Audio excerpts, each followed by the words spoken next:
Vanishing Point first appeared in Photoshop CS2.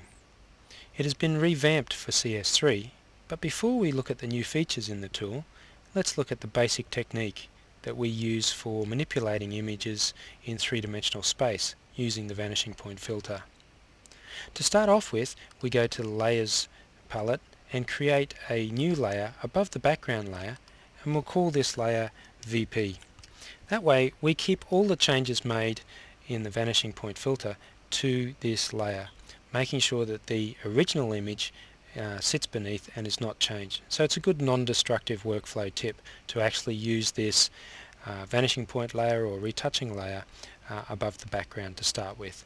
We then go into the filter itself, so we go down to Filter and then across to Vanishing Point.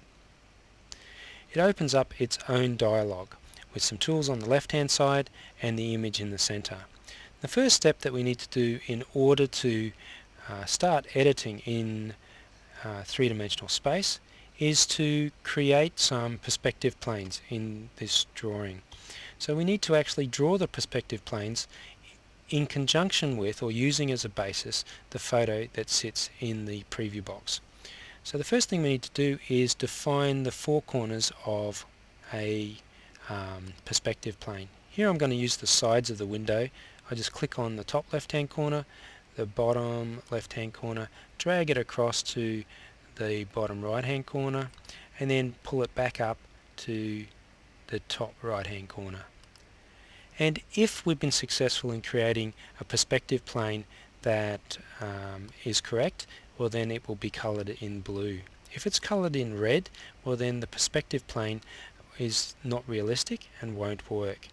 So here I'm just dragging out the perspective plane so that it's actually sitting across the front face of this building.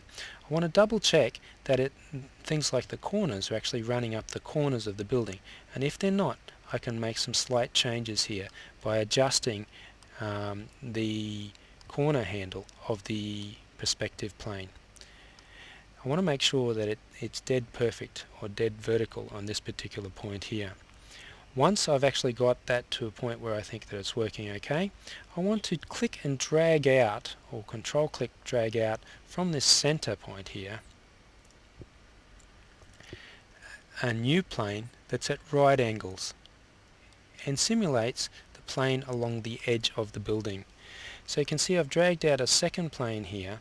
I held down the Control or Command key, clicked at the center handle and dragged out the second plane in order to simulate the plane on the left hand side of the building here. Now let's just double check that it's aligning properly. Make sure that this edge is aligned with the edge of the building. That's pretty good.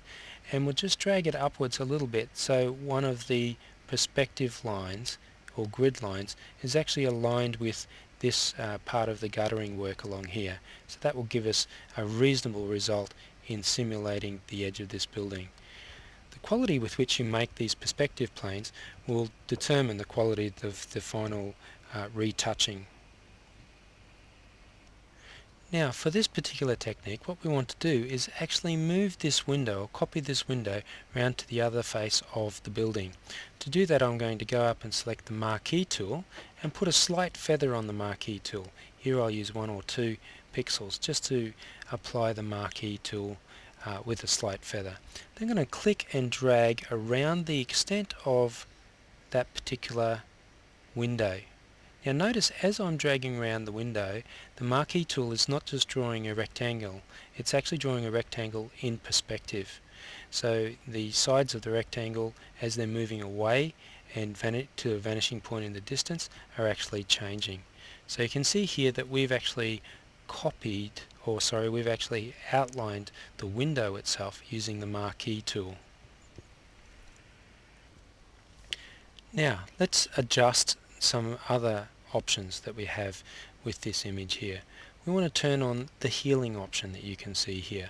So we're going to turn that on because that will adjust the image to fit with the different lighting conditions on the other side of the face.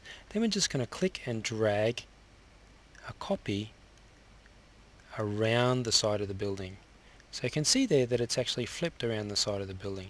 Now the perspective is not quite right because what we have here is the same perspective looking into the actual ledge of the window that we would have if it was on the front face. So if we press T to go into the actual free transform mode, we can then select one of these options up on the options bar to orientate the window so it better suits the wall. We have two choices here: flop, which will turn the window upside down, which is not the one that we want to use, and flip, which will actually rotate the window around the other way, giving us something that's much more believable and much more the sort of orientation that we need. Once we've done that, let's click OK and apply those changes back to the original image. Now notice when I turn off the VP layer, the actual changes disappear, or the retouching area disappears. It's a pretty good result given the kind of thing that we're asking the tool to do. But this is the way that the tool functioned in version 2, CS2 as well.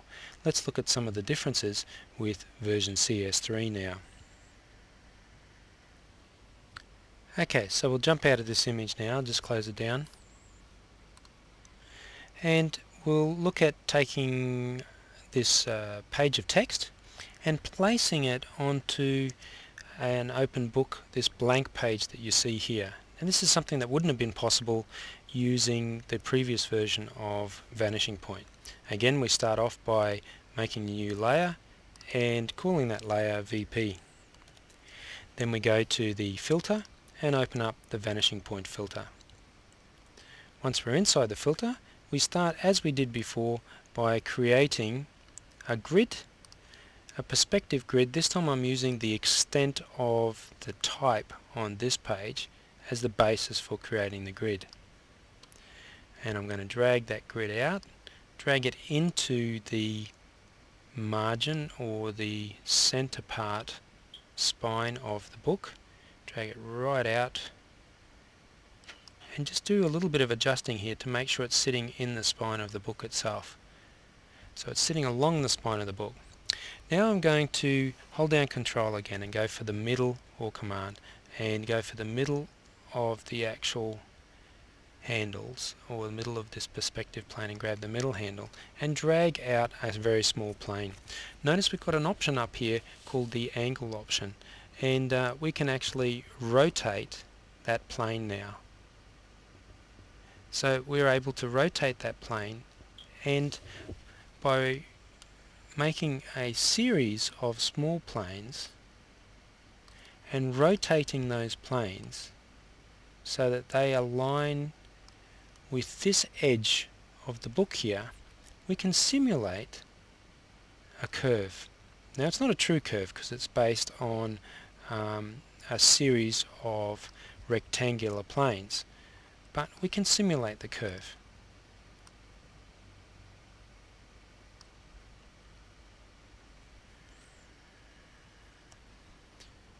Okay, so rather than make you wait while I built all of these planes, I've just been moving along here, and if you don't want to use the angle control up on the options bar, you can also hold down the Alt Option key and rotate the plane by adjusting the middle handle as well. So Control to drag out a new plane, and then the Alt key or Option key to actually Control Command to make a new plane, and then the Alt key or Option key to actually rotate that. So we're almost done now. Hold down the Alt key, drag this last one down, just make this slightly smaller, Control minus to make it smaller, or Command minus. It's okay, maybe one more. Okay, so what we have is we've actually defined that curve using a series of planes. I'm just going to click OK now, and that will save that definition of the plane with the actual picture. So back into Photoshop now, and I'm going to go and select the page that we have here, and it's just been photographed straight on.